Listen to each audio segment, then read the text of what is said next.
What's up, everybody? I'm Nars, filling in for Stella Chung, and this is the Weekly Fix, the show where we round up all of the gaming and entertainment headlines you may have missed this week.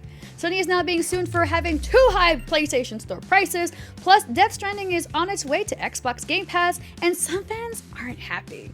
In the entertainment world, HBO's The Last of Us series gets its first teaser trailer, and speaking of HBO, we explain why they keep taking down shows from HBO Max.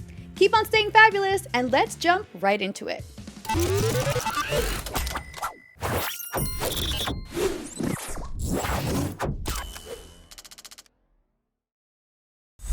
Sony is being sued for a whopping £5 billion, which is about $5.9 billion, over its pricing on its online PlayStation Store.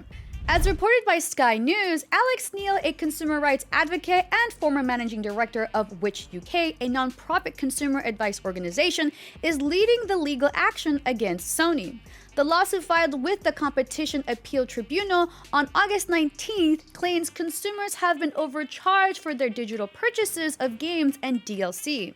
Neil states that Sony is charging a 30% commission, arguing, quote, "We believe Sony has abused its position and ripped off its customers."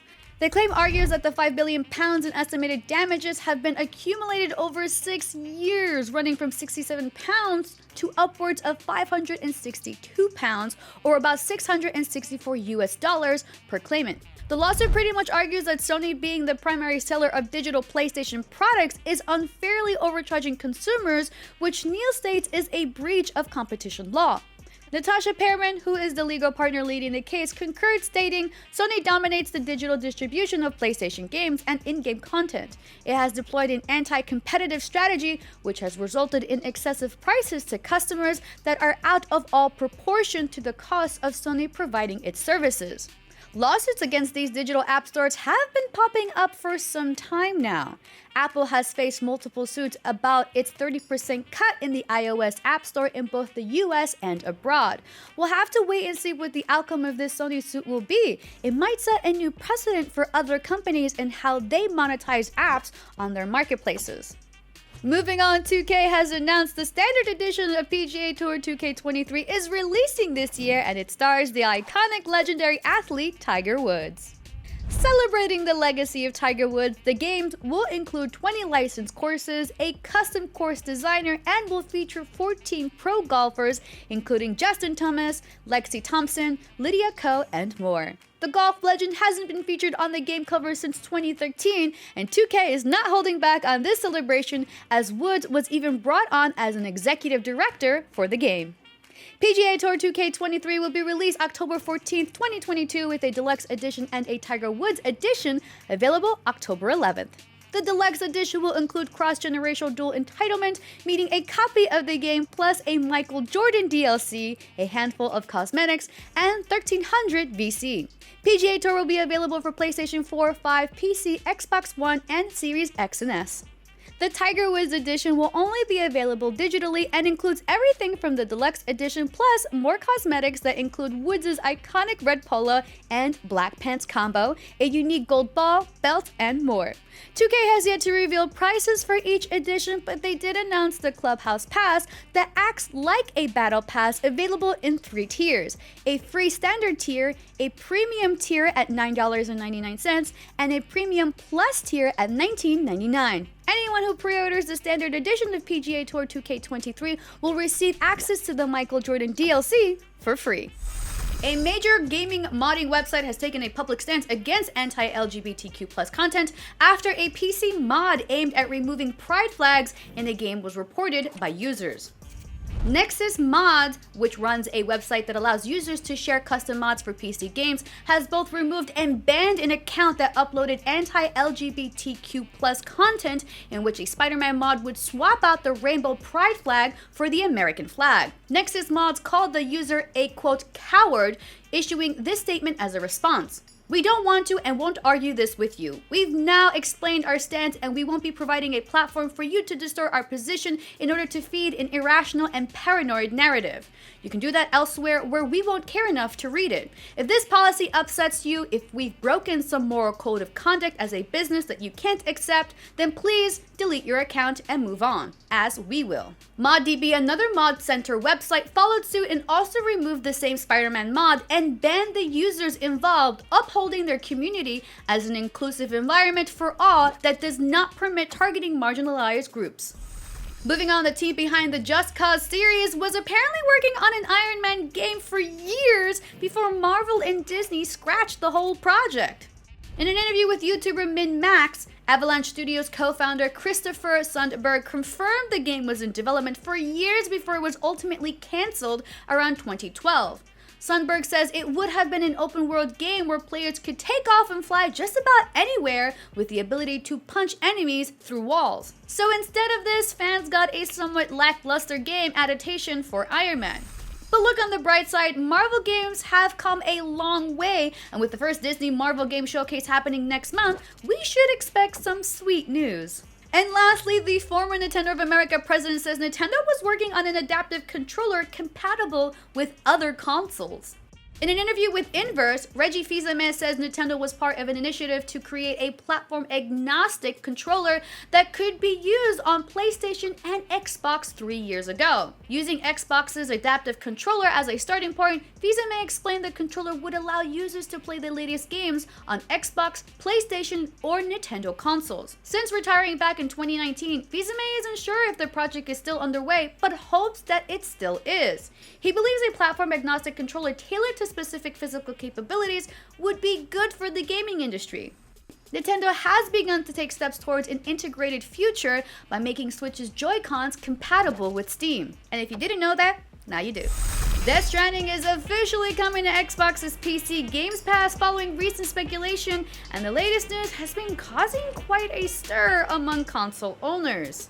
Developer Kojima Production and publisher 505 Games announced the original version of Death Stranding and not the upgraded director's cut would be available for the first time on Xbox's PC Game Pass starting August 23rd at 5 p.m. Pacific, 8 p.m. Eastern. Death Stranding launched as a PlayStation 4 exclusive back in 2019, then on Steam and Epic Games the following year. Sadly, the news has sparked a console war debate on social media as some fans have not responded well to the announcement. Some have called Kojima and his studio traitors for allowing Death Stranding to come to the PC Game Pass even though the game had already come to PC via Steam and Epic. Many are taken to Twitter to call out those on Xbox that belittled Death Stranding when it first launched, calling it a walking sim, now arguing that those same critics are praising the game simply because it's now on Xbox. Some Xbox users are arguing that Death Stranding coming to Xbox's PC Game Pass and not the Xbox console Game Pass is a slap in the face. The concept of a console war has been around since the early days of video game consoles, think Nintendo versus Sega. In the early 2000s, it was Xbox users against PlayStation. But in light of COVID and the recent changes to the supply chain, many have argued on social media that continuing this mentality is just in poor taste. While some will argue the console war is a vital byproduct of capitalism,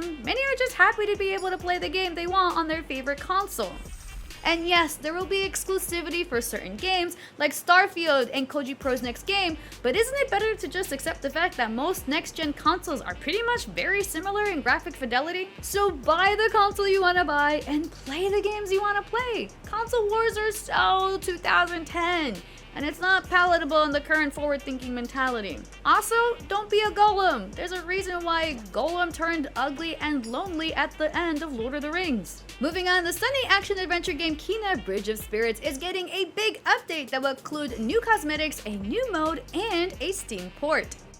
In IGN's exclusive reveal, the game will receive its first anniversary update on September 27th, which will include new game plus, Spirit Guide trials, new outfits, new items, and new accessibility features. Initially exclusively on the Epic Games Store, the game will also get a Steam release on the same day. The new mode coming to Kena is called Spirit Guide Trials that challenge player skills with a variety of obstacle courses, wave defenses, and boss reflex. Completing the Spirit Guide Trials unlocks outfits for Kena inspired by characters she meets along the way.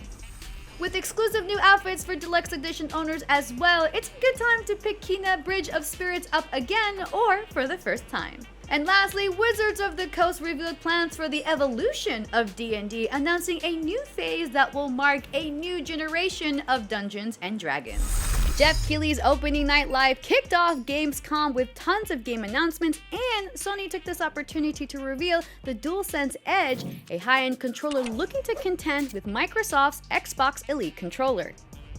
Sony dropped a new PlayStation blog post further detailing the DualSense Edge's features. The wireless controller is set to come with, quote, ultra customizable controls, which will allow players to save multiple control profiles, deactivate specific buttons, and utilize on-control function buttons, which will allow players to quickly swap between profiles while in-game. The controller will also include haptic feedback, adaptive triggers, and a built-in mic. It may look like a standard DualSense controller, but it offers elements akin to Xbox's Elite controller, with swappable thumbstick caps, adjustable dead zones, additional back buttons, and exchangeable control profiles. But the coolest feature may be the fully replaceable stick modules.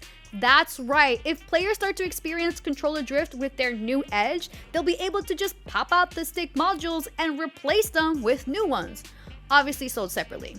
If this thing is priced anywhere near the price of Xbox Elite controllers, it's nice to know that the drift could be easily fixed. The real question here is, will it outperform the Xbox Elite Series 2? The Elite provides a high degree of versatility with diamond textured rubber material that offers a soft touch coating. The Elite offers 4 extra buttons in the back compared to the DualSense's pair.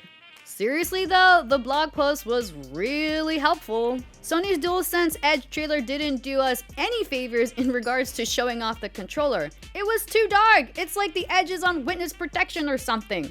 Still, it can't be confirmed if the DualSense controller will allow the D-pad to be reconfigurable, like the Xbox Elite.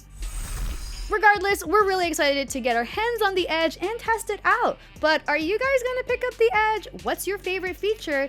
And do you think it'll be able to compete with the Xbox Elite Series 2? Let us know in the comments. Oh, and if you'd like to learn the science behind why controllers drift and how to fix it, check out our IGN exclusive in the description. Moving on, in our exclusive Forspoken gameplay video, we got a sneak peek at the game's 100 plus spells and its Devil May Cry style combo grading system. In our IGN exclusive Gamescom gameplay video, fans got to see a number of combat encounters showing FaZe spells and abilities in combo succession to clear groups of enemies. The game will grade players on their efficacy in combining spells with a meter counting up from rank D to A that also offers experience multipliers for a job well done. The game rewards players for using specific spells that enemies are vulnerable to, how multiplier spells are strung together, invading enemies using parkour, efficiency in switching spells mid-combat, and a ton more. Players will need to master FaZe over 100 different spells and abilities to create exhilarating combos that will allow FaZe to evade and decimate foes. We won't have to wait too long to become a magic-wielding parkour maniac, as Forspoken is set to launch on January 24th, 2023.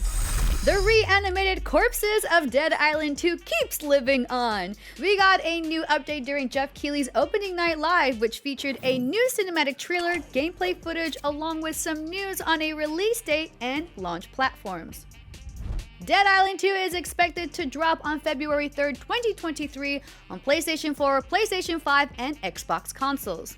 The opening night live presentation also confirmed some details of a now deleted Amazon listing discovered earlier by Twitter user Wario64, which featured a game description for Dead Island 2.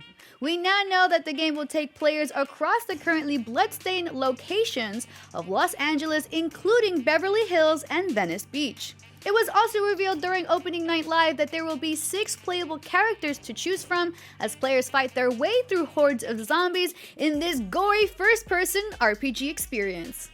Dead Island 2 was first announced 8 years ago at E3 2014 and has since been plagued with development issues after the original devs were dropped just a year after the game was announced. With Deep Silver Dam Buster Studios now in charge of development, it's looking like the zombies in Dead Island 2 are inching ever so closer to our gaming consoles.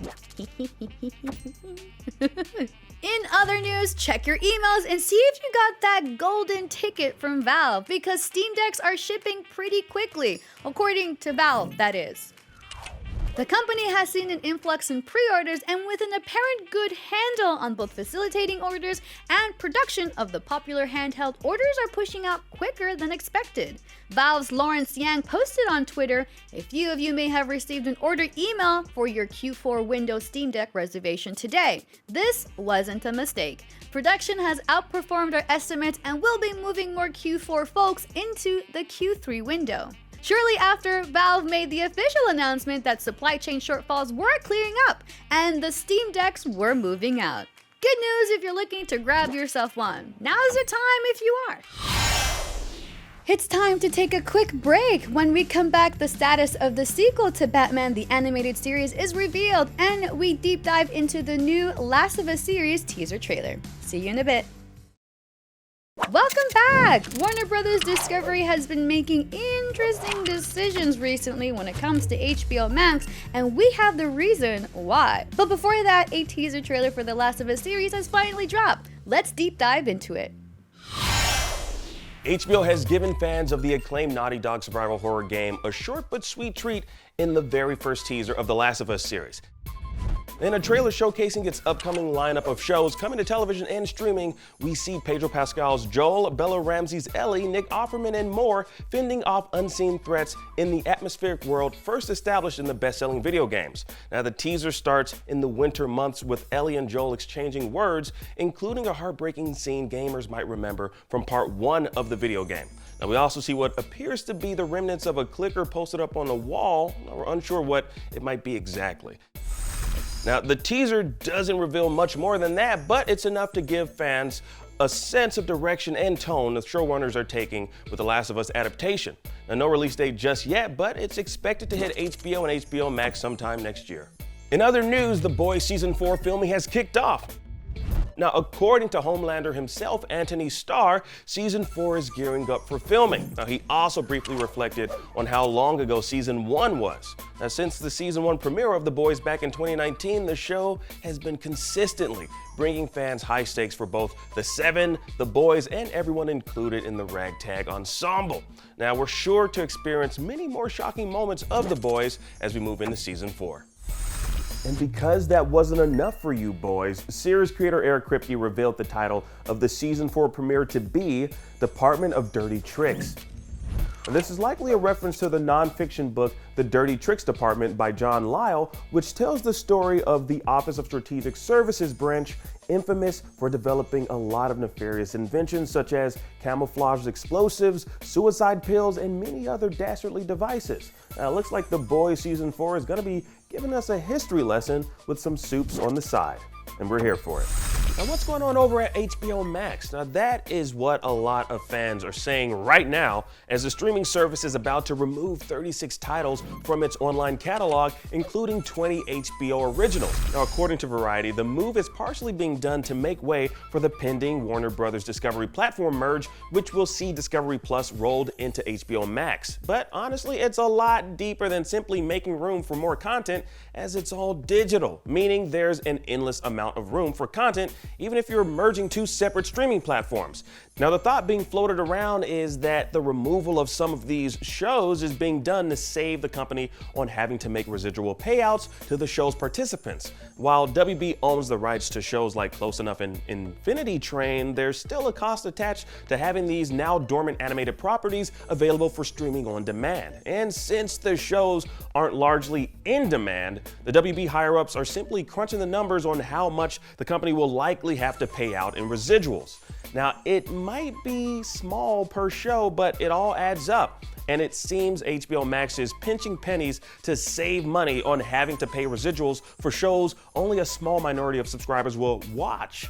Now, I personally understand why many showrunners and fans have expressed their anger towards such a move. Like, I personally loved OKKO Let's Be Heroes, and honestly wish more people got the chance to watch it back in 2019 before it was canceled by Cartoon Network. And while the removal of the show on HBO Max sucks, I admittedly haven't gone back to rewatch any of the episodes. And the days where shows like Family Guy and Futurama can be canceled, air reruns on another network, then brought back to life based on successful residual numbers is a long and gone process, especially under WB's new regime.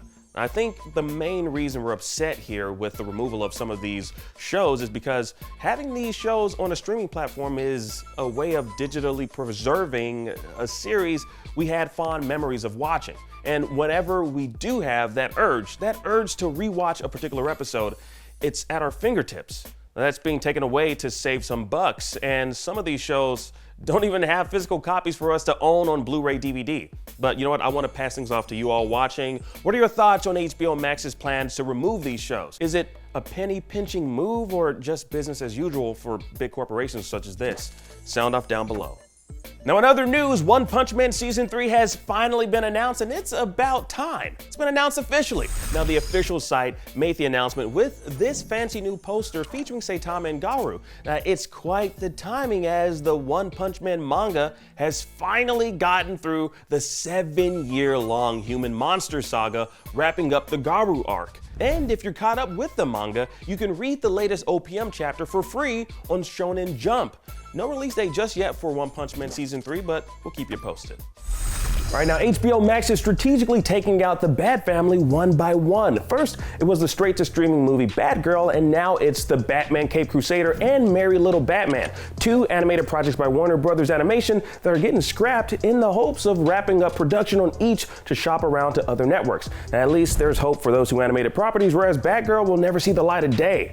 But why is HBO Max canning these and 4 other in-production animated shows? Now, with Caped Crusader, the legendary Bruce Timm, J.J. Abrams, and Matt Reeves were attached to executive produce. Now, fans know Bruce Timm was the co-creator of Batman the Animated Series, and Batman Caped Crusader was meant to be a spiritual successor to the highly popular 90s animated series.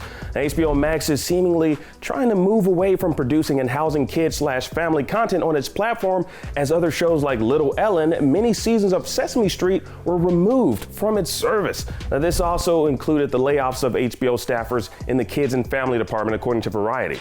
But at least WB is still banking on the live-action Bats, as director Matt Reeves has signed a multi-year first look with the company, as well as executive producing the Penguin live-action series coming to HBO Max. Now, the sequel to Matt Reeves' The Batman movie is still on track despite the Warner Brothers Discovery purge. So not all hope is lost for Batman fans on both the silver screen and streaming. But still, the moves being made over at HBO Max aren't sitting well with fans, so I want to know from you all, what are your thoughts on all of this? Obviously, you know, these cancellations are being done for financial reasons, but how does it affect your intake of its streaming service? Are you on the verge of canceling your subscription? Well, comment down below and let's discuss. Here we go, Hellraiser, yeah! Now, I know y'all are excited for this one. In other news, we get our first look at the upcoming Hellraiser reimagining on Hulu with a release date and a slight image of the leader of the Cenobites. Now, in the teaser, we see the words Hellraiser scroll across the screen with Pinhead, played by actor Jamie Clayton, in the background looking rather menacing. Now, get ready to lose your lament configuration when Hulu's Hellraiser premieres October 7th. And finally, my man, Jason Momoa teased what fans can expect from his villainous role in Fast 10. Now, while speaking with Variety on what kind of character he'll be playing in the movie, he said, quote, "He's very sadistic and androgynous, and he's a bit of a peacock. He's got a lot of issues, this guy. He's definitely got some daddy issues." Now, when you think of the word androgynous, the last person that comes to mind is this guy, my man, Jason Momoa. And we'll have to wait and see what he means as we race ever so closer to that May 19th, 2023 release date for Fast X. Now, in other news, Netflix just brought us a dream with a surprise episode of The Sandman. Now, the 2-part bonus will feature an animated story with the likes of James McAvoy, David Tennant, and Sandra Oh, as well as a live-action story. Now, for those longtime Sandman fans, it's definitely worth the watch, and you can check it out right now on Netflix. In what is now being considered as one of Rainbow Six's most exciting performances, 6 Berlin Major saw FaZe Clan and Rogue pulling out all the stops for a fantastic and volatile grand final. The grand final between FaZe Clan and Rogue went down to the wire as the teams played a record-breaking 68 rounds in the best-of-5 fixture.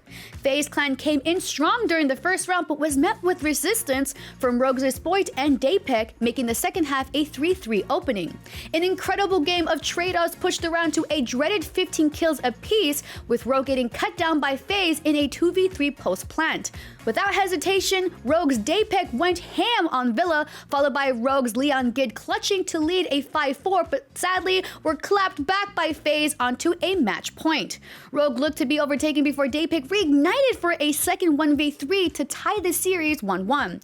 During every round, FaZe and Rogue traded pretty much every kill. Rogue's Kanto put on an incredible performance, nabbing a triple kill on map 3 Skyscraper, but despite his best efforts, FaZe Clan won the round with flawless defenses. The nail-biting round saw both teams enter the final map, Clubhouse, but it wasn't until a quad kill by Daypek and a triple kill by Spoit turned the tides and secured their team victory in the final round. Rogue managed to upset the legendary FaZe Clan in an 8-7 display of brilliance to close out the majors.